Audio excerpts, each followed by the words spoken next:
Yes. Okay. Good afternoon, everybody. Welcome to this plenary session 3. As you can see from the session title, it has two very important keywords, climate and biodiversity. And we welcome all the participants to this session because this is probably one of the most unique sessions that we have. We came here to Songdo talking about climate, but this session doesn't stop with the discussion on climate, but the connection between climate and biodiversity. Of course, all of us are in this APAN forum because we identify ourselves with the climate community.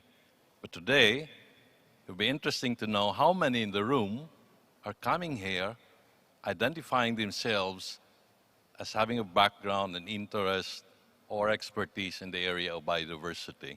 Can we rate? Great. So can we have a show of hands? How many of you here put aside climate for the moment?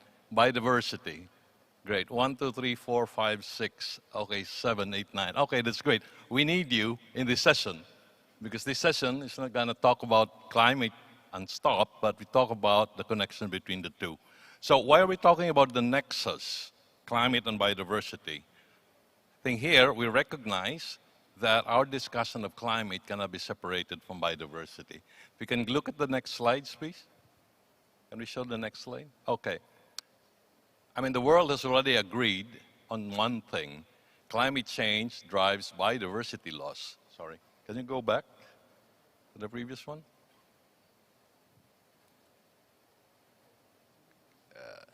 Yes. We have agreed as a global community on the interconnection of climate and biodiversity. Climate drives biodiversity loss, ecosystem degradation, but also we know that ecosystems and biodiversity loss are also factors in vulnerability of ecosystems and communities to climate change impacts. The second one is global science and policy have already established as well that addressing climate change and biodiversity nexus is identified as a priority action and targets. The other day, during the keynote, we heard about the IPCC report, talks about the role of nature for climate change, adaptation, and mitigation. Those who are from the biodiversity community, you're familiar with GBF, the Kunming-Montreal Global Biodiversity Framework 2030, which again talks about the connection of how biodiversity has to be managed and conserved by 2030 if we are to contribute to our climate action targets. But what's interesting is oftentimes these climate change and biodiversity groups generally pursue parallel efforts to plan, to invest, and act on their respective targets. We go to meetings on climate, we go to meetings on biodiversity, and sometimes we wonder if we actually invite each other. For example, we're familiar with IPCC, but there's a counterpart when it comes to biodiversity, which is IPBES, right? So it's the Intergovernmental Platform on Biodiversity and Ecosystem Services. They are meeting right now as we speak in Bonn to talk about the next IPBES report. And I'm sure there'll be cross-referencing climate in the same way that the most recent report of IPCC has also cross-referenced nature and biodiversity. I wonder how many climate people are there in Bonn today. In the same way, they have a good number of people from the biodiversity group coming here today. And that's the reason why we have today a very interesting mix of panelists who come from these different backgrounds. Participants who come strictly from climate, participants who are sort of at the nexus of climate and biodiversity, and I don't think we have anybody in the panel who's just strictly biodiversity. So what are the key questions we are trying to address today? Because it's a very broad topic, we're going to cover in 90 minutes two things: governance and policy, and knowledge and practice. How to maximize benefits of climate and biodiversity nexus. We're going to listen to these different countries, what's going on, what governance structures, institutional arrangements are being introduced by these countries to bring biodiversity and climate together. How are these translated into policies, strategies, and actual actions on the ground? And what are the gaps? Secondly, we're going to talk about knowledge and practice. do we have a better and full understanding of the two-way impacts of climate change and biodiversity? Do we need more science? Do we need more research to help us generate that knowledge? And in this particular region, Asia Pacific, what are those critical knowledge gaps that we have to address? And what are the regional cooperation platforms? As we said, we would like to end this session today with an agreement that moving forward, we need not just only more dialogues on climate or biodiversity separately, but also more dialogues that bring together climate and biodiversity together. So I have the honor of introducing our panelists for today. And as I introduce them, to request them to come up stage. I'll start with Rachel Ann Herrera from the Philippines Climate Change Commission. Please join me. Next is Bidasruti Sadukan, Shruti, from ICLEI, South Asia, all the way from Delhi. And Claudia Binondo, the ASEAN Center for Biodiversity, based in the Philippines. And Mr. Nasir Gilyani, all the way from Pakistan, Pakistan Institute of Development Economics. And as we joked 2 days ago during the briefing over dinner, we're very thankful to our fifth panelist because he brings the average age significantly down. And that's Zohair Ahmed Kaushik, the speaker from the youth sector. Thank you. So my name's Dindo Campilan. I'm from IUCN, Asia Oceania. I'm based in Bangkok. And I'm here, I think, wearing the hat of both climate and biodiversity.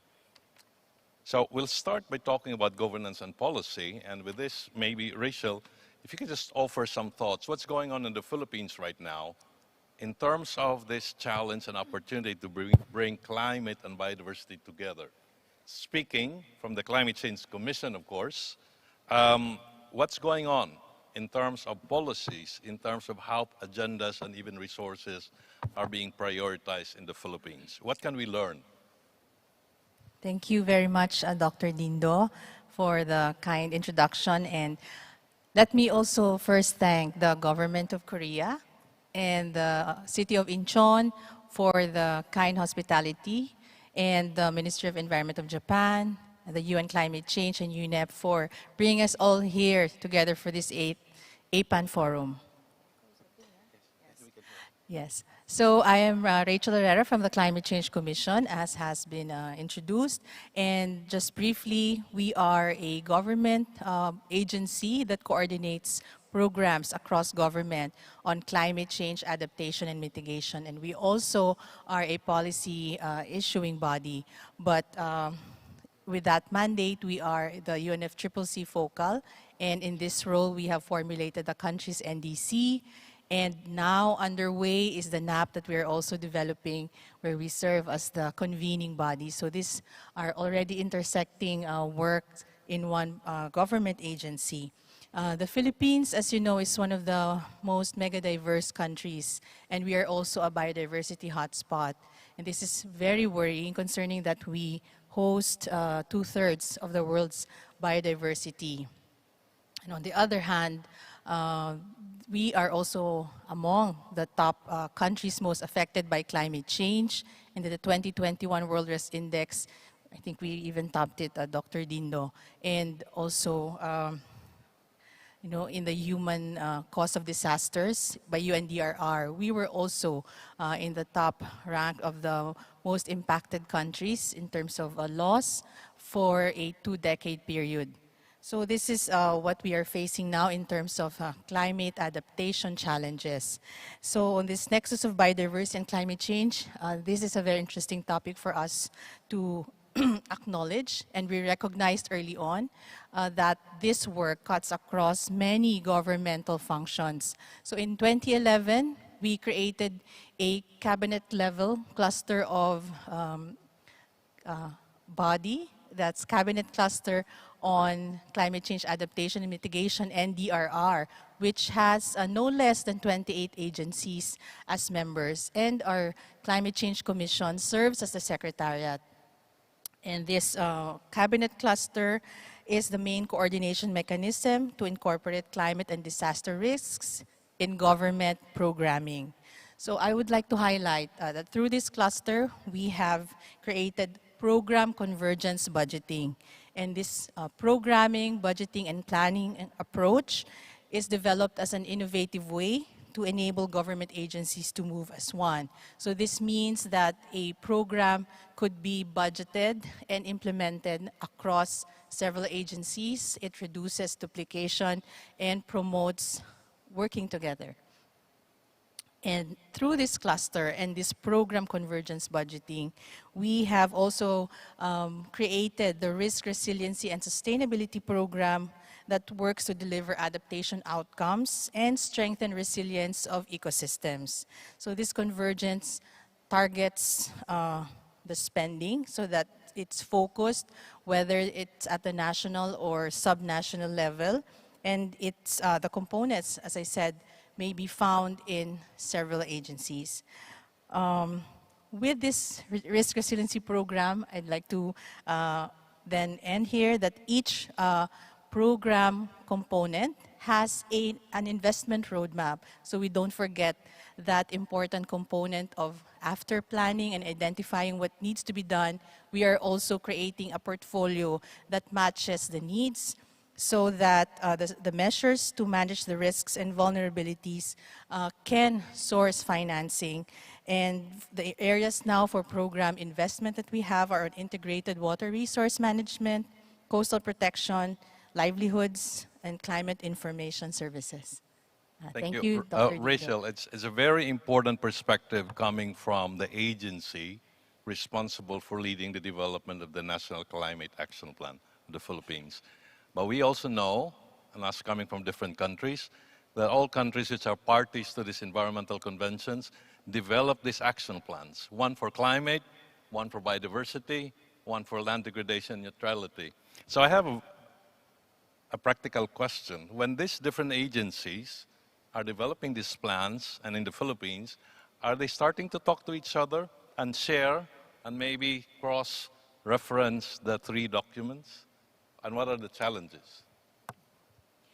Well, admittedly, the mandates for biodiversity sits in one bureau, the Biodiversity Management Bureau under the Department of Environment, and the Climate Change Action Mandate is well-founded in the mandate of the Climate Change Commission, and land degradation as well is with the Department of Environment. So we are very careful, of course, as is very traditional, not to encroach as we would like in terms of governance, but the convergence has really to be pursued, and we have found harmony in creation of these bodies that promote or even require convergence. So the planning must be in convergence, the budgeting must be in convergence, and with what I have mentioned, the cluster at the cabinet level, this is mandated by no less than an executive order. So at the very highest level, the governance or the political commitment to converge these works are required. So we have no less than 28 agencies, as I mentioned. So not just environment, not just climate, but also infrastructure, also water, also even national security agencies are involved. Thank you. We have heard from Rachel the perspective of what's going on at the national level. Now let's go to ICLEI, and I'm going to invite Shruti. First of all, maybe you can introduce ICLEI to some of those who are not familiar with it. But from the perspective of what happens at the national level, what about at the subnational, at the city, provincial, subnational level? Is there better convergence, if I may borrow the word, in terms of planning and acting on biodiversity and climate? And what do you see as the way forward?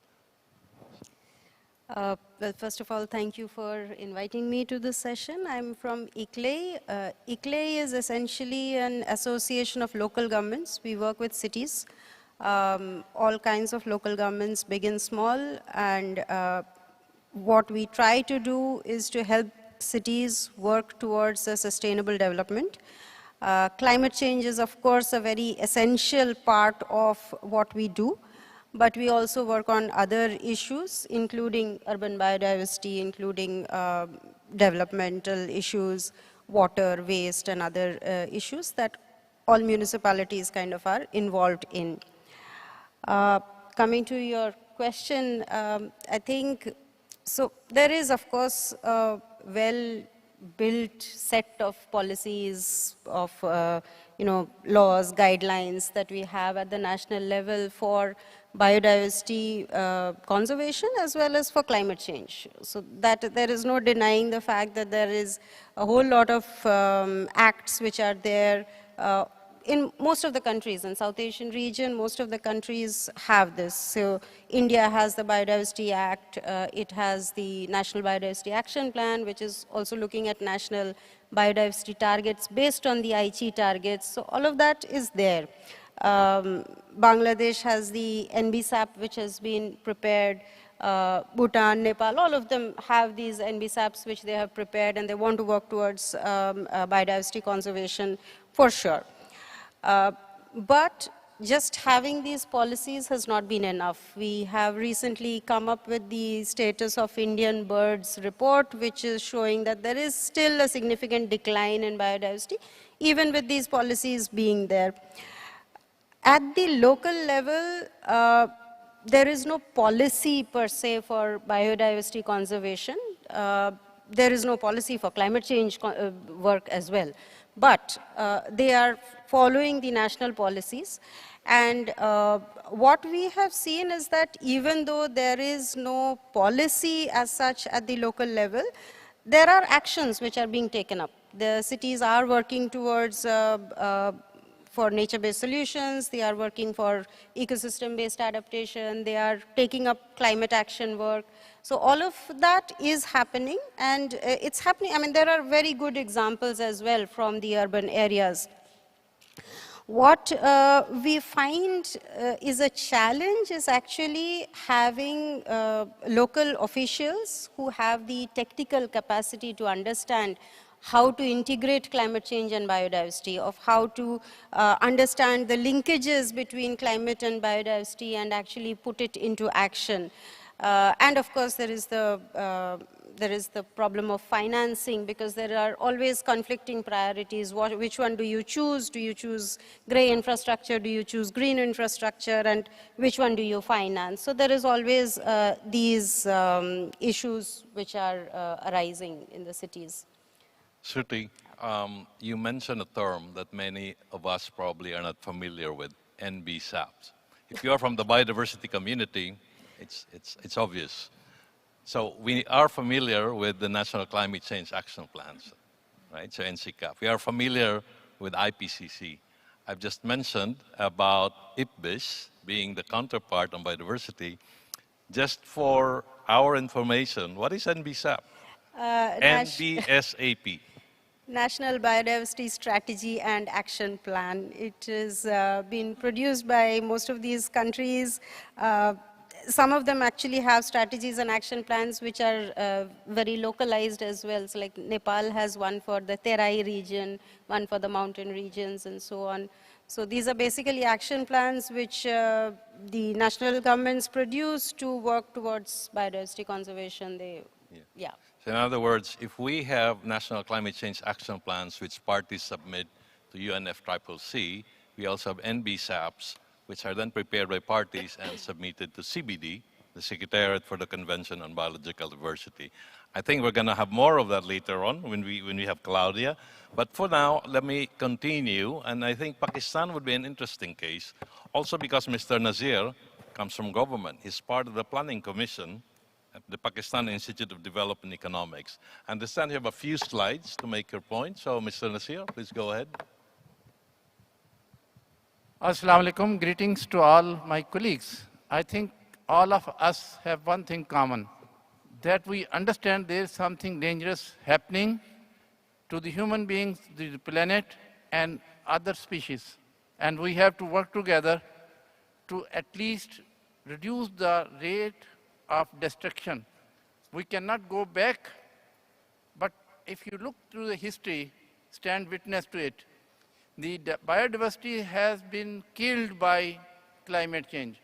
If you look towards the ice age, and then we have dinosaurs, but no dinosaurs today. The biodiversity is affected by climate change and climate change induced by human also. That is, first is hunger, that is killing animals for food and survival. Then there's the food, then clearing the forest and the jungles to grow grains. And then these are basic needs, then comes greed, that we need energy. Air condition, cars, and all that, carbon emissions, that is part when we move to GDP. Philosophy of living moved to the GDP. So I would like that I try to integrate things in that sense of the morning plenary. Enablers, integration, and one point was raised here, who have been directly involved with biodiversity. I'm very proud that I served head of Wildlife Service Pakistan for a tenure. Though I was from civil service, but I have to learn then all the biodiversity. The only thing I could do was basically my power of administration to protect it. Because if you do not have that power, nobody listens to you. So ownership is one of the main things. There is no ownership, and that ownership is very, very important in this case, that people believe awareness and understanding loss and damages, which is a tomorrow session. Once we get that, then the national state governments, nation states have to make policies. But the problem is, what I observed not only in Pakistan, but most of the world, including the developed world, that policies and practices are at divergence. Policy says protection, and practice says expansion. Then whatever we have decided, we have to move by governance structures, which the able moderator stated, that how this thing will work. But these laws, policies, and rules cannot work in case of biodiversity, because this is a relationship of one species to the other species. So it is essentially an behavioral change, which is a social factor.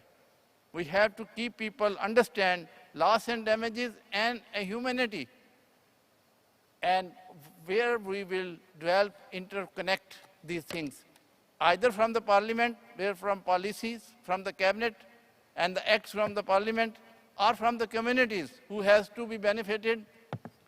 Here is a very good success example in Pakistan.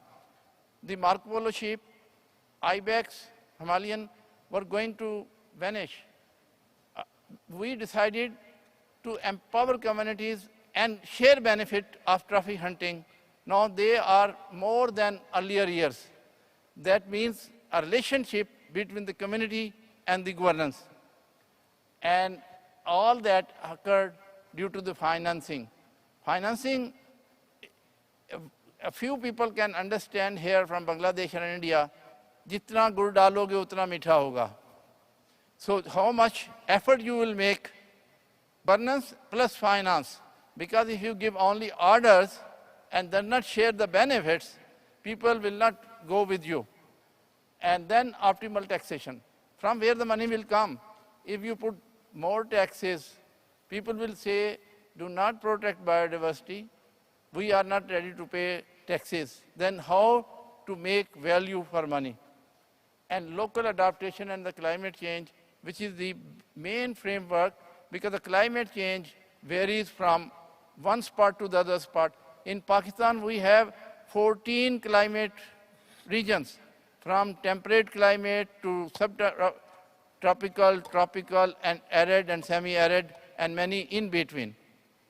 So for each of that, we have to devise a little bit different strategy. And I say that I do not talk about the animals, birds, flora, fauna. I talk about the people. If we protect the biodiversity, I assure you the disaster risk is reduced, because if there is a strong trees there, they stop mudslide, and the bank erosions are also stopped. And if there is no such biological measures, the disaster is more. Food system and the food security, we have to determine that what species cannot be used for food because they are diminishing. And all biodiversity has a cycle like nitrogen cycle or the oxygen cycle. You kill one element, the balance is gone. And my experience is this, that we have 4 core areas. There are hundreds and hundred areas, but for reducing them to a focal and the time constraint, I say loss of natural habitat. The second is salinity and sodicity of water and the land. We use saline water for irrigation and reduce the quality of the land also, and that water goes down and make the aquifer also contaminated or saline. And then degradation of water habitats. The wetlands, water habitats are the stations for migratory birds, and they also have unique species of fish and aqua life. So then by the climate change, the droughts, their water is being reduced, and that is threatening further species. And the solution is very simple, starting from the lesson learned that there are implementation gaps. How to do that? Remove that. Finance and investment projects. Yes, it is easier to say finance and implement projects. Pakistan, I can declare happily that independent agencies evaluated that Pakistan is one of the top investors in this area. 7% of our GDP is invested as pro-climate change. Okay, yes. Improve the adaptation capacity and the national capacities with one word, that is called mutual benefit. And then we will go all that thing at the silver lining. We have several success stories we can share at the end. And as the time ends, I finish my slides. Thank you very much. Thank you, Mr. Nasir. So far, we've heard from our 3 panelists examples in the Philippines, in India at the subnational level, and also Pakistan. And we'll open the discussion on policy and governance later on. In the meantime, let's turn to the other challenge around knowledge and practice. While at the highest level, and science has already declared the interconnectedness, here in this region, the question is, what are the gaps in terms of our understanding of the two-way impacts of biodiversity and climate change?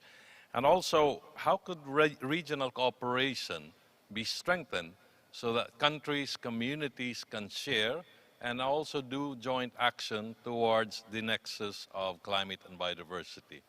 Now, I'm going to invite Claudia, who's from the ASEAN Center for Biodiversity. One thing that struck me when I asked her the other day, she said part of the challenge is that we seem to be talking past each other, the climate and biodiversity group.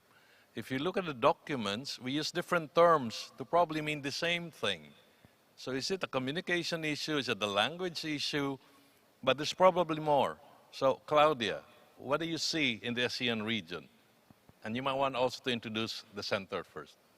Thank you very much, Dr. Dindo, also for the wonderful introduction of the ACB. I am from the ASEAN Center for Biodiversity, or ACB, and ACB is one of the ASEAN charters of one of the charters of the ASEAN, or the Association of Southeast Asian Nations. So the ASEAN is has a population. It's composed of 10 countries, so it's in the Southeast Asia. Now we just leave actually one country that's not yet part of the ASEAN, that's Timor-Leste, and then we're 600 million people, over 400 million hectares of land, and that's actually a third of the world, but in terms of the land mass, but actually we host about 20% of the known species in the world. So that's how rich the ASEAN region is. And also, The ASEAN region also is among the economically one of the actually fifth in terms of economic ranking in the world, so combined of all the GDP of all the 10 countries. And now you see how important it is, the climate issue in the region, because in the recent study, in the consultation we've had, it was said that about 23% of the GDP will be lost by 2030 in the region because of the climate change impacts. So that's how important the discussion is in terms of climate change and biodiversity nexus. And I would just like to share actually my experience here. I was here in the first day of this forum, and I was actually trying to look forward or watching out how many of those discussions will be mentioning biodiversity or biodiversity conservation. And I couldn't remember, or maybe it just passed me, that I couldn't remember when or where biodiversity was mentioned. So definitely, it was not a major, should I say, jargon here, unlike from the sector where I'm working in. So, but I came to a resolve that maybe it's just about jargons, but we see still the elements of biodiversity conservation in the discussions. For example, there are discussions on soil conservation, on agroforestry, sustainable agriculture, and even water conservation. These are part of actions towards biodiversity conservation. So definitely there is no argument on the two-way impact of biodiversity and climate change. But if you wanted to know the perspective on the biodiversity side, actually, in the past decade, we have these Aichi biodiversity targets. And climate change actually was not explicitly mentioned in those targets. So you will just have to look on the indicators, probably under the ecosystem services or something about the ecosystem restoration or protected areas management. But now it's more clear, actually, in the recently adopted Kunming-Montreal Global Biodiversity Framework. So it's a global agreement among the parties of the United Nations for the Convention on Biological Diversity. And actually, there are several targets there that explicitly articulate climate change. So target 8, for example, is about actions to mitigate the impacts of climate change through nature-based solutions and ecosystem-based adaptation approaches. And it's not only target 8, but there are also several references in other targets. For example, in target 11 on the ecosystem services. And in maintaining the ecosystem services, we are also mitigating the impacts of climate change through nature-based solutions again. And then also there is this target as well on the sustainable financing, and that also discusses the support to the implementation of the NBSAPs. So that's the National Biodiversity Strategies and Action Plans. And there is also a reference on the how we are going to solve the crisis on climate.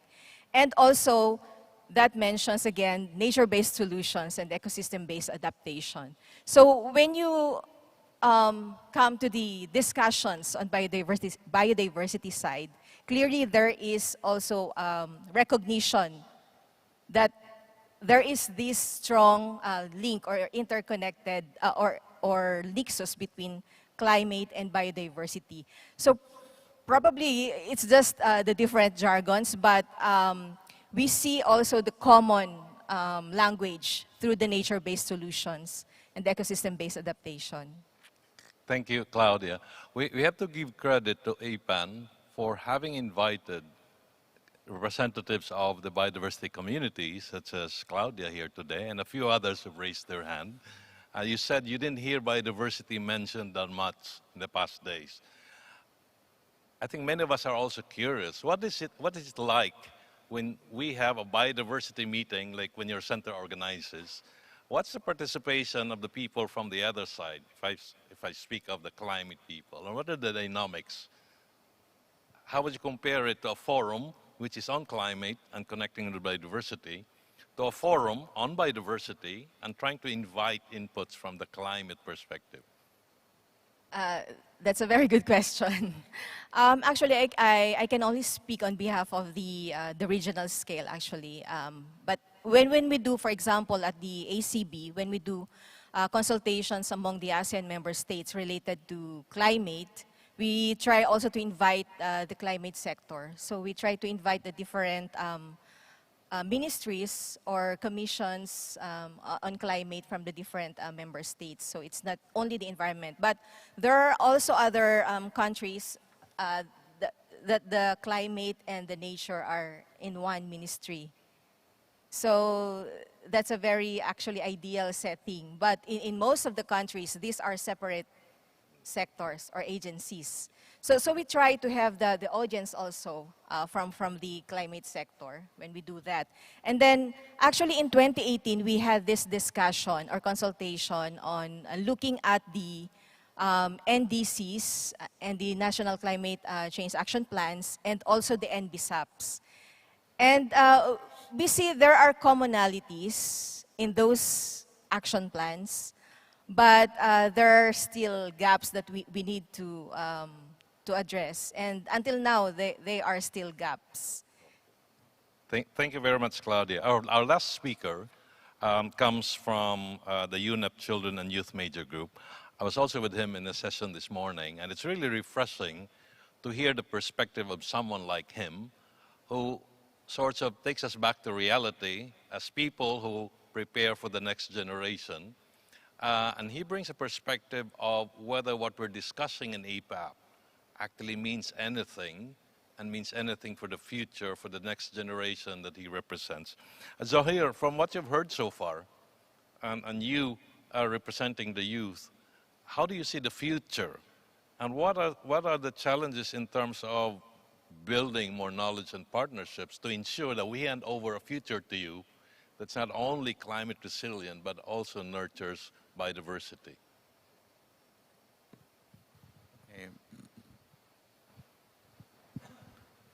Am I audible? Yes. So maybe I'll start with complaining about current system that I always do. I do complain a lot.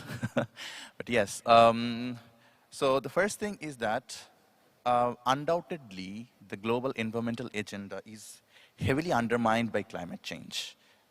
There is no confusion about that. Everybody knows about climate change. Everybody knows about UNFCCC. Everybody knows about UNFCCC COP, and everybody wants to go to COP. That's good.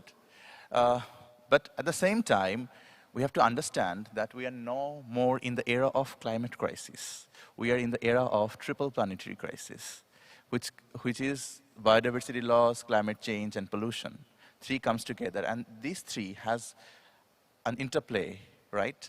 So I have already heard our speakers mentioning about how climate change is affecting biodiversity and how it's actually exaggerating biodiversity and nature loss. But at the same time, maybe if we try to think in a different way, we'll find out that biodiversity loss has a great impact on climate. If you think about the marine and ocean biodiversity, you'll find that the phytoplankton plays a very important role in absorbing carbon. And we know that the ocean is the biggest carbon sink for our entire planet. But due to other factors, not by the climate change, I'm just not thinking of climate change for a beat. I'm just taking a look on what are the other factors affecting our marine biodiversity. Obviously, plastic pollution, chemical and waste pollution, which is kind of affecting the phytoplanktons and the marine biodiversities, and the species which are involved in absorbing carbon. And this is how our carbon sink is not having the capacity to absorb more carbon, and it's releasing a lot of carbon. That's how biodiversity loss is actually exerting climate change. It's a double way effect. It's not just climate change is affecting biodiversity. Biodiversity is also affecting climate change. And over that, with the exaggerate impact of climate change and biodiversity loss, again, impacting each other badly. Now it comes like we are forced to inherit a world, broken world, which is unsustainable, and we are pushed to have a very unsustainable lifestyle. Because of our older generation, they actually got introduced to a kind of lifestyle which is not climate friendly, biodiversity friendly, and moreover, not environment friendly. So, can you repeat your question? Maybe I have missed some more words. Maybe I'll put a very simple question. I have to acknowledge, by the way, that in the past 3 days at APAN, we really heard very good examples of Bangladesh, which is where Zohair comes from. And that's a credit to a lot of effort that's already going on in the country. So maybe I put it simply. In 20 years from now, if you become Prime Minister of Bangladesh, Zohair, what will be the first thing you do to make sure that the biodiversity and climate actions and investment policies will be synergized and come together?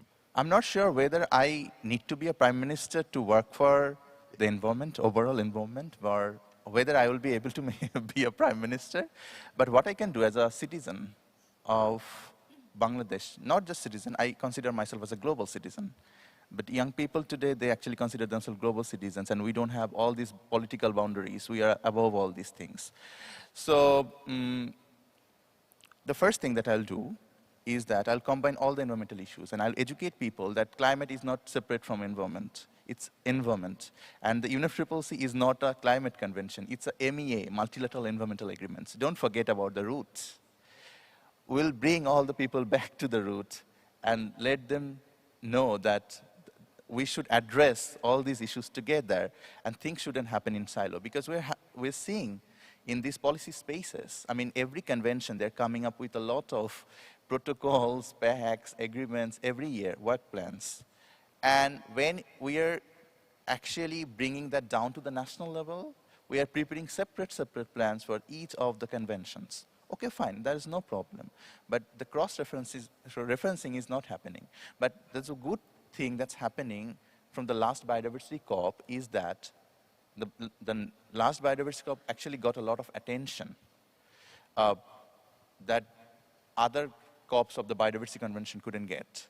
And maybe because of the Kunming-Montreal Global Biodiversity Framework, and some of the components, even in the targets, climate adaptation is mentioned, the target 8. So maybe in future, after 20 years later, I'm thinking, what should I do? But yeah, what I'll do is like, perhaps we can bring all the actors together under one platform. We'll teach them all that the climate, biodiversity, pollution, these are shouldn't be dealt separately. They should be dealt in a comprehensive way. And all the action plans that we produce, whether it's a local, national, regional, global, we should consider all the problems that we face. Thank you. Thank you, Zohair, and thanks to the panelists. I think with the inputs that they provided so far, we open the floor now for any questions or comments. And if you want it directed to any particular member of the panel, please do so. We're going to get help from Vanessa in terms of the microphone. Yes. So just please raise your hand, and I'll let Vanessa and the team pass the microphone.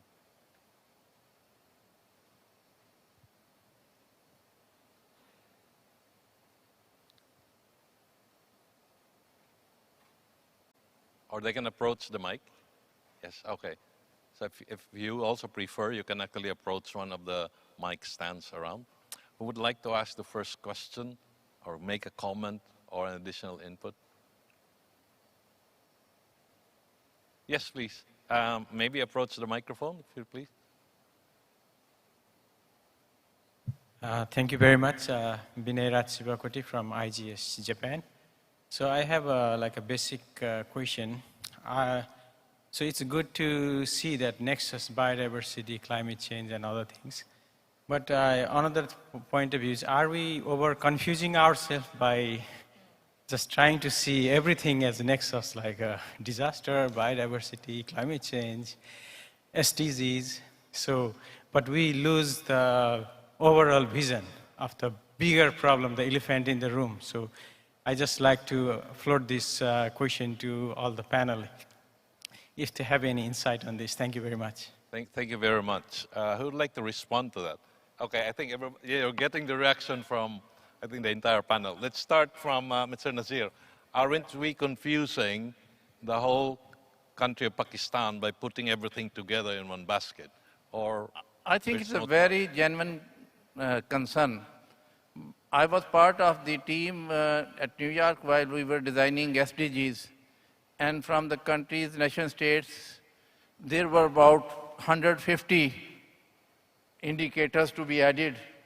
And to simplify that, we converted it into 17 goals, and then rest we put it indicators and measures like that.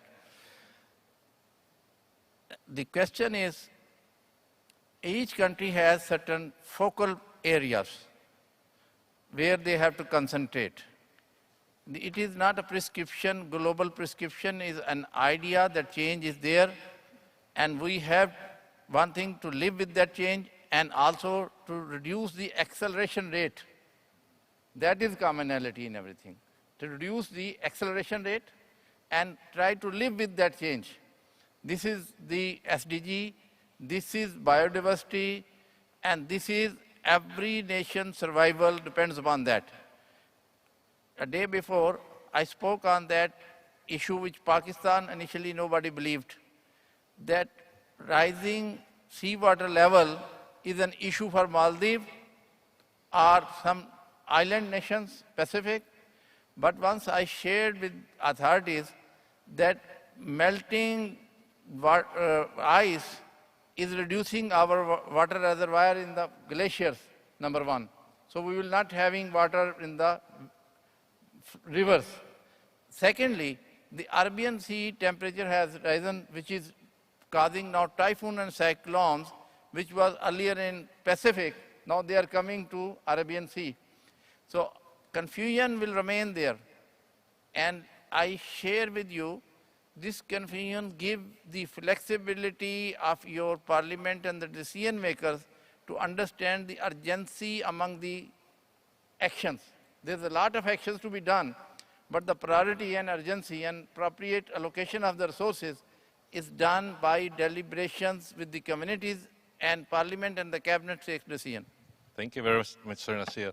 I ask Zohir again, are we confusing the youth by always talking about nexuses, by always talking about 100+ indicators, or we don't really have a choice because the world is complex?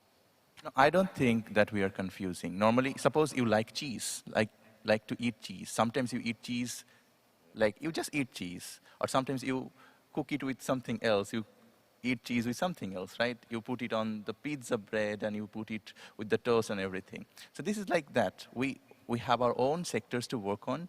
And again, we find out the crossovers and work on this. But we really need to think what we do all these things, climate action, biodiversity action, pollution action, why? Why do we do things? Because the ultimate goal for all of us together, we have the same common goal to achieve sustainable development. Let's not forget that. And we are doing all these actions, climate change, biodiversity, halting biodiversity loss and, fighting pollution, to achieve sustainable development. Because if we cannot, fight climate change, biodiversity loss and pollution, we won't be able to achieve sustainable development. And that's our, ultimate goal.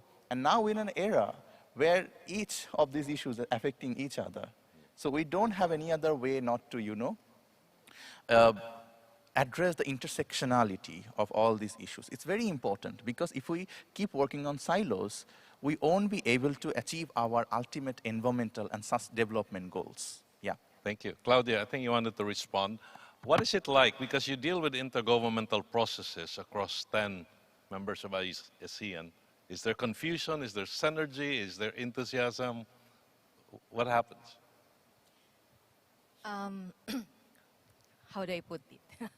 Actually, all of us in this room are privileged people. Because we get to know these jargons, we get to know these concepts, these principles, And we get to engage in these global negotiations, and we get to be oriented in these different targets, global targets, regional targets, sub-regional targets, and even our national targets. So we are privileged here. But when we go out of this conference, or even if in this building, the rest of the world actually doesn't know what we are talking about. So biodiversity, climate change, these are just felt by the rest of the world. So I think it's not about confusing about these different concepts or terminologies or targets or harmonizing these things. But the important thing is that we have to recognize each other's actions, each other's efforts. So I've heard a while ago about turfing, about silos. I think it's high time to recognize the work of each other and then find ways how we can work together, especially at the national level, at the local level, when these things are felt very much. So I think there's no issue actually in confusing terminologies or different approaches or concepts. But if that will bring you to get money for you to be able to finance your actions, then I think it's high time also to make the rest of the world understand what we are talking about. How many of those policymakers know what we are talking about, especially at the local level? So for example, we've talked about one time about if jargons are important. This becomes important, I think, for me, in my personal opinion, if that will bring you resources. And if these actually jargons could create more harmony among the different levels of governance on, for example, environment sector, climate sector, if these terminologies or jargons could bring us together, then it becomes important. Thank you, Claudia.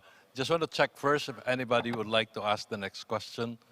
You're free to come to the microphone. In the meantime, would you like to say something, Rachel, back on the first question? And also, yeah, please go ahead. Yeah, just to add from the government perspective, it's really we're seeing more and more of these initiatives, these discussions on the nexus, and it's not really with the aim of confusing or just bring everything together, but to maximize the multiple co-benefits that addressing one thematic will produce in another. So if you have solutions that promote collaboration and produce benefits that address a range of concerns at the same time, then why not, right? So you are, in fact, optimizing the very limited resources that we have now that compared to what is needed to adapt. Thank you. We'll take the next question, please. It would be good also if you introduce yourself, where you come from, and then your question or comment. Hello, my name is Zareen. I work in Oxfam in Bangladesh. And I'm also a youth from Bangladesh. So I'd like to raise a question about the 30x30 biodiversity rule that got passed in last COP15, right, for the biodiversity COP. So I was asking, this 30% earth and land, where is this going to be coming from? Which are going to be the protected zones? Because so far we have seen conservation policies have protected some zones which have deprived the indigenous communities like farmers, fishers, forest dependent communities from accessing those protected zones. So why should these vulnerable communities, farmers, fishers, or both from marine and land, why should they be deprived of accessing the resources, natural resources? They have been completely dependent since forever, whereas they're also vulnerable to climate change, whereas they're not responsible for it. So would anybody like to address that? Thank you, and thank you for raising 30 by 30. So while I invite the panel, those who also raised their hands from the biodiversity sector, you're very much welcome to also stand up and help explain what is this 30 by 30 target in the new GBF. But first of all, maybe go back to Claudia again. What's this 30 by 30, 30% of lands and waters by 2030? How is that connected back to climate? Yes, actually, that's the third target of the Global Biodiversity Framework. So I think that the 30% is actually as a global agreement on the setting of the, this is the actually the percentage in which we become more resilient to for example, to different drivers of biodiversity loss. So that includes climate change. But the discussion on the 30% actually still lies within the agreement among the parties or within the nation or the country. So actually there is this some ambiguity whether the 30% is the 30% of your total, for example, terrestrial areas, or 30% is the totality of all your protected areas, whether you're talking about the terrestrial, marine, or other ecosystems, or whether the 30% is only the marine component. So actually, when we translate that into the national biodiversity strategies and action plans, the nations would need also to define their indicators for that. And then I think you made a good point at recognizing also the indigenous peoples and local communities, and also your ancestral lands or waters or domains. And in fact, that part of the target, target 3, also recognizes other area-based effective conservation measures. And I think it is where these ancestral domains could come in. So while there are uses, recognized as sustainable uses of these resources within these domains, there is still also the recognition that these are conserved and protected, and that contributes to the global targets for biodiversity. So I think it will depend. It's still a context, or it's still a site-based, depending on the site-based or local context on how these targets, global targets, are reflected at the national and local levels. Thank you. I'm actually going to look around if there's anybody who knows more about 30 by 30 and GBF, and if you would like to help enlighten the rest of us. Anybody from the room? Yeah. Otherwise, I go back to Zahir first. Would you like to answer that question? I would like to address. Where in Bangladesh are you going to find the 30% of lands and waters by 2030? Sorry? Can you come again? I think the question is, in the context of Bangladesh, where do you find the 30% of lands and waters to conserve by 2030? Okay, so the 30 by 30 is a very lucrative term now. It's not just because the Global Biodiversity Framework. You know, there's another framework that I wanted to address. That's why I actually asked for the microphone. There's another agreement called United Nations Convention of the Law of the Sea, UNCLOS, and they also had a landmark achievement this year, early this year. This has been like a negotiation for more than 15 years. And they have achieved and adopted the Biodiversity Beyond National Jurisdiction, BBNJ Treaty. And this is about protecting the 30% by the 2030, the areas which, the marine areas which are beyond the national jurisdiction. So maybe GBF will cover the, within the country, the national jurisdiction, and these will cover the, yes, in Bangladesh, I think that it should be the forests that I think there was a discussion earlier in the morning panel, Urban Resilience, that the delegate from Bangladesh was telling that we have like 51 marine protected areas and 21 protected areas. And probably these are going to be the, obviously these are going to be brought down in the national action plans, and we'll see how governments are doing, which are the sites or which are the areas they're choosing to protect, which are those 30% areas. But at the same time, we're concerned about another thing, that in Asia Pacific, there are a lot of governments that prefer distract the natural forest and create artificial forest. That's something that they can, you know, promote and show that, yeah, we have done something. In many Asia Pacific countries, you know, rubber plant, rubber gardens, and then palm forests are considered a national forest. And that's how we are showing, hey, we have increased our forest cover. So I hope that governments will, these frameworks will stop those malpractices and bring something good for the people in the countries. Thank you, Zohair. I'm going to look around for any new hand who would like to ask any question or comment before I give a chance for the other panelists. Anybody else? Please. And the microphone is behind you. Thank you very much. I would like to ask the panelists to maybe mention one concrete measure that they have in mind in their countries or regions that concretely address both the climate change crisis and the biodiversity crisis, or rather the mass extinction that we are currently seeing, with only 4% of mammals being wildlife globally. Thank you. Thank you. One very concrete example to illustrate how in each of your countries there's an action that's directed at addressing climate and biodiversity together, and then the synergy. You'd like to start? Yes, and then maybe I'll invite Shruti afterwards from the perspective at the community level. Please, Mr. Nasir. There is one specific example. Due to the shortage of time, I have not shown that slide. Pakistan has one big lake, Manchar Lake, and that has pala fish there. But then, due to the climate change, the lake was getting dry and that species was going to end up. So we have diverted extra water from the irrigation canal to the lake so that the water quality can be maintained, because water was evaporating every year and the salinity was increasing in that lake, and that was fresh water species of fish there. So we have spent about $4.5 million to construct a canal, reuse of that water from the fields, which is having a salinity of 700 ppm.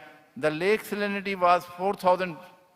So that dilute that salinity, and that has saved that aquatic life there, and rate of evaporation has increased due to global warming. So we have managed both things. At the same time, we have protected the lake and we have protected the species. Thank you. Thank you. What about at the subnational city, local government level? Any specific concrete example? Well, so we, in ICLEI, we work with local governments to prepare their climate action plans. And in all the action plans, we do try to identify at least a few initiatives which are nature-based, which are ecosystem-based solutions towards climate action. I think some of the things which come up very often is how to increase the green cover to reduce heat stress. So that is something which comes up regularly in our cities, particularly because the heat is a major problem in the region. So that has been done in many cities in India also, as well as the other aspect which comes up is during flooding. What do you do for flooding aspects? And that is where either groundwater recharging or rainwater harvesting, these kind of issues are used for water resource management. This is particularly for urban areas. We do have some examples in preparing urban forests. We follow the Miyawaki technique of preparing urban forests in some of the cities, which has been pretty successful in one of the cities where we've tried it in India, in Rajkot. So these are some of the things which we are doing, and these are some of the examples, I think, of successful integration between climate and biodiversity. Thank you. Any other concrete example? Rachel, Claudia? Please go ahead, Rachel. Yes, I think I should mention our newly passed law, like a year ago, on the expanded National Integrated Protected Area System Act. So we are also trying to increase the number or the area of areas, the area of protected areas that are protected by law and with national government budgeting. So with these protected areas that have expanded in terms of number, we have more natural parks, landscapes, seascapes, and reserves declared as protected under national law. And we have tried to increase them compared to 1997, where we had like 113, and now we have additional 107 legislated protected areas. And this has allowed us to increase the forest cover, which is actually reflected in our NDC. With forestry as a sink, and this is an example, I guess, of the convergence, concrete by legislation.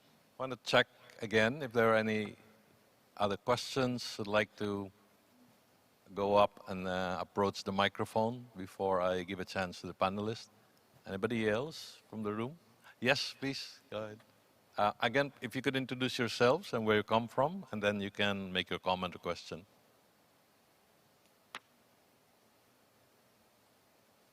Thank you for nice presentation. Nice.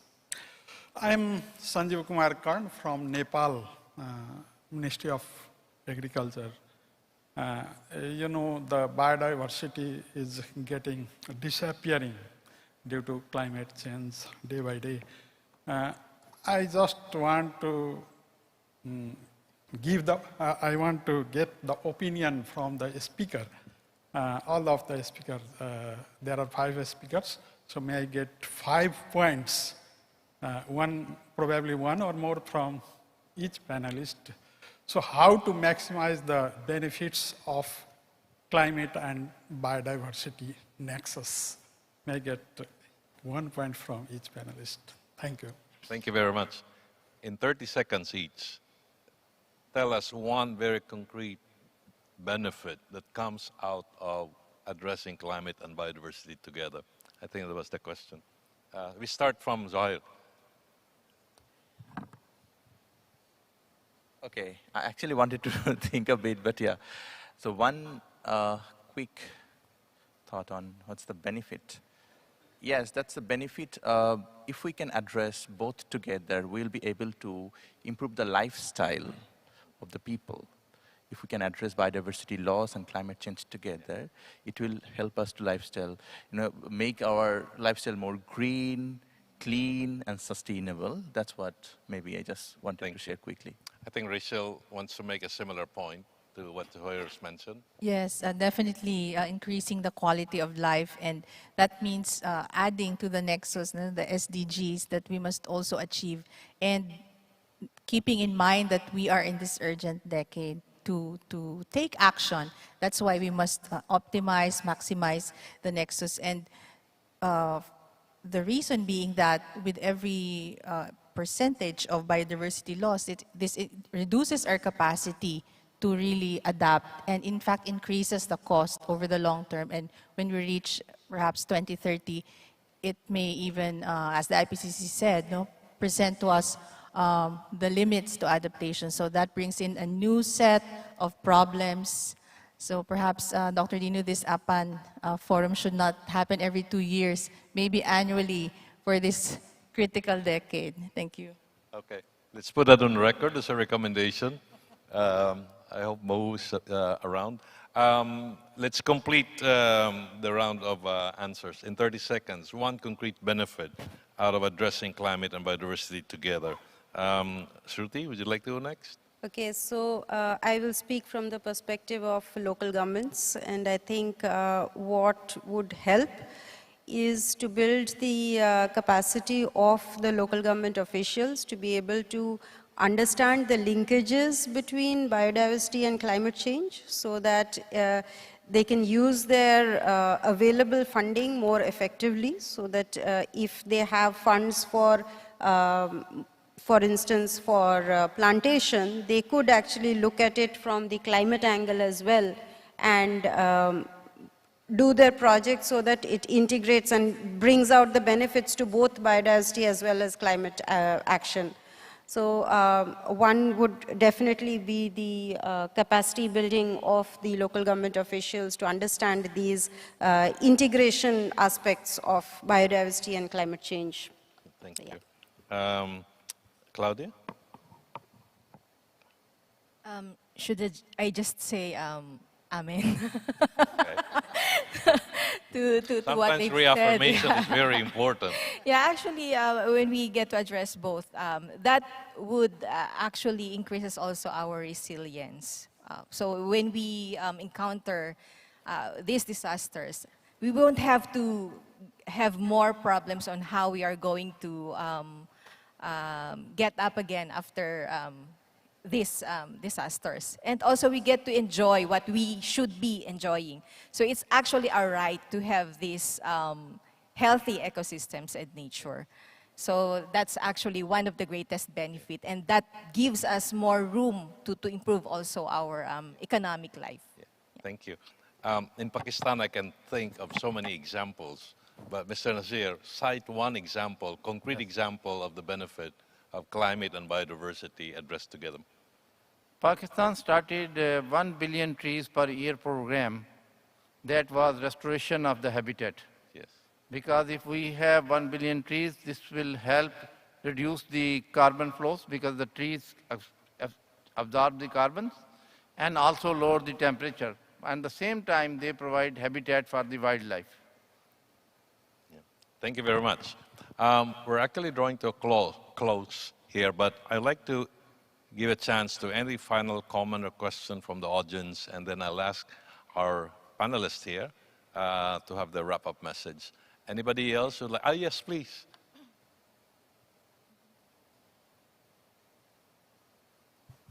Monifa from the Secretariat of the Pacific Community. I see up front all of Asia, not the Pacific. So I'd like to make that comment. Maybe when we talk about biodiversity and climate change nexus, the Pacific is the largest. We have oceanic states. So maybe to put on record, invite us next. Thank you. Thank you very much. Listen, and thank you for reminding us that Asia Pacific does include Oceania, of course, and your region. Thank you. Any final comment, question, or comment? Otherwise, I am going to give our panelists a minute each to just wrap up, and for any other message that you'd like to have addressed to APAN in general, especially. Yes, I'll start, and maybe we can start with you. I would like to thank you, IUCN. While the climate change was a debate in early 90s or end of 80s, IUCN started things linking together, starting in conservation strategies.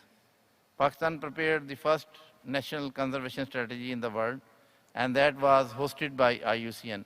So IUCN has a lot of knowledge and contribution. So I would like to place on record the services rendered by IUCN. Thank you, Mr. Nasir, and thanks for recognizing IUCN. I'll take note of that. We go this way. Rachel, any final message? Where you just suggested to APAN we should be meeting every year. Any other suggestion you have? Yes, I think we all know why we are here. It's because of the recognition of this biggest global challenge. And as Zuhair has said, the triple planetary crisis. And UN Secretary General Guterres did say clearly that we are already entering the era of global boiling. So even as we speak now, 2 typhoons back-to-back have hit the Philippines, damaging infrastructure, agriculture, and many lives lost, hundreds of thousands affected. And I think it puts into perspective the level and scale of action that needs to be done right now. And without action, just from the perspective of the Philippines, this will impose substantial economic and human cost and could reach up to 7.6% of our GDP by 2030 and 13.6% of our GDP by 2040 if we do not adapt and adapt well. But it can be done, and we need to have the transformational adaptation, the knowledge exchange here, and the political will and commitment. Thank you. Thank you. I'm going to go to Claudia first. Any final comment, message for APAN? Yes, first and foremost, it is our honor also. We're honored that we were invited in this kind of forum. And personally, actually, it's my first time to attend this kind of forum, and I'm not sure if the ASEAN Center for Biodiversity also has been invited to these types of global discussions on climate change. And we look forward to see more of these conversations and discussions, like biodiversity, climate, sectors together. So I don't want to separate that now, but hopefully the agencies working on biodiversity would we would be seeing more of them in this room. And then I just like to emphasize that if we don't want to lose our habitat, I think around 70% we will be losing by 2100s of our habitats, and also our species about more than 40% by 2100s as well. If we will be doing the business as usual. So we will need forums like this that together we can discuss and then express our perspectives. For me, this is a very good enlightenment also, knowing the perspectives of the different sectors as well. Thank you. Shruti, your final thoughts? So I would come back to my point about collaboration and integration. I think I don't see a lot of local governments here, so maybe that is something that we should consider. We have a lot of the national government present over here, and these are opportunities where they can talk to each other, which they often do not get in their own countries. It is extremely difficult to get the local governments to talk to the national governments. And these kind of spaces are actually good if we can bring them together to discuss their issues together. So yeah, that is something that I would like to highlight, I think. Thank you. And finally, Zohair, what would you like to see and hear next time we have APEN? How different and what's going to be new? Okay, maybe I will just ask a question to our audience, like they have asked us questions, so maybe. How many of you know about United Nations Environment Assembly? Can we just raise the hand? How many of you know United Nations Environment Assembly, UNIA? Very few people. It's kind of a new universal structure, and this is kind of mandated by UN. This is the body which comprises all the member states of United Nations, and they are the member states, they can make decisions. And the benefit of United Nations of Environment Assembly is that these assembly can make decisions on each and every environmental issues, obviously respecting the mandates of different environmental conventions. And next year, we are going to have the 6th session of UNIA 6. And the theme for UNIA 6 is very broad. And that is multilateral solutions and actions for climate change, biodiversity loss, and pollution. And probably that's why UNEP has been so active, connecting the different issues and finding the nexus between biodiversity, climate, and pollution. And I really invite all of you to be active in UNIA process, because it's a very important issue, it's a very important platform. Because in different conventions, in the different COPs of different conventions, you'll find that they often avoid to discuss the areas of crossovers, saying that, oh, it's not our mandate to discuss about the nexus between biodiversity and climate. And at the same time, the Biodiversity Convention perhaps do the same. Okay, it's climate, so we shouldn't discuss about it. But Environment Assembly, they can do all these things. And they have resolutions over all these issues. So I'd like to invite you to check it, find a way to be part of it, and then push your agenda, whatever you have. And from the APEN Secretariat, from the APEN, I really appreciate that they actually thought about finding the nexus between biodiversity and climate. This is one of the most interesting sessions to me, and I was very much excited about it. But at the same time, I expect that APEN would maybe can also perhaps think of having stakeholder consultations or stakeholder assemblies before as a P-forum activity in the future. Maybe the youth consultation and the women and gender consultation, local assembly, local government consultation, so that we can have all those collective voice together during the main forum presented in these panels. and we can understand what we want from each other and how we can collaborate better. Thank you. Thank you very much. With such rich discussion, I'm not even going to attempt to summarize. I'm just picking out some of the key words that we've heard today, starting with, of course, convergence and collaboration, but how to translate that. I think co-benefit, which you also mentioned, Rachel, is an important term to illustrate what we're talking about, why we need climate and biodiversity addressed together. But it's also important, and one of you mentioned, to recognize, as part of a reality check, there are limits also of what we call as nature-based solutions. We were reminded again by IPCC. So I think it's not about silver bullet. It's about finding a good mix in a specific context in different countries and at different levels. I was very excited to hear about the question of 30 by 30. I would love to have a discussion more on that. But I think that 30 by 30 is a good example of being a target under CBD and biodiversity, but it in fact is being targeted to contribute so that we realize what we also agreed for the NDCs and from the Paris Agreement. So I think it's a good illustration of bringing them all together. I also take note and I thank the delegation from Oceania and for reminding us that you're part of this bigger region. I'm Asian, but I have to say I look over, I'm on my way to Fiji from here, so I look forward to interacting with you. And to all of you, I think we have just started the dialogue. And if APAN, for the next time we meet around, we have more of this, and we also have more of biodiversity and climate people in the same room, I think we'll have more ideas, but also more commitments and actions moving forward. Again, on behalf of IUCN, I haven't said anything about my organization, because I really also want to listen to all of them. And thank you, Mr. Nasir, for pointing that out. These are the kinds of issues that we deal with as the IUCN, of bringing together as the triple planetary crisis, those that are concerned with climate and biodiversity and with waste and pollution, and also that we move together with concrete actions. I think Zahir made a point in an earlier session. He's been attending all these meetings, and many of us have professionalized, have made a career out of attending COPs. I'm sure many of us will see each other in Dubai in 3 months again. We also owe it to the next generation to make sure that we just don't keep talking about it meeting after meeting, but we also demonstrate that we are moving forward, even small steps. And that's, I think, the best gift that we give to the next generation of a better world that is more biodiverse, but also more climate resilient.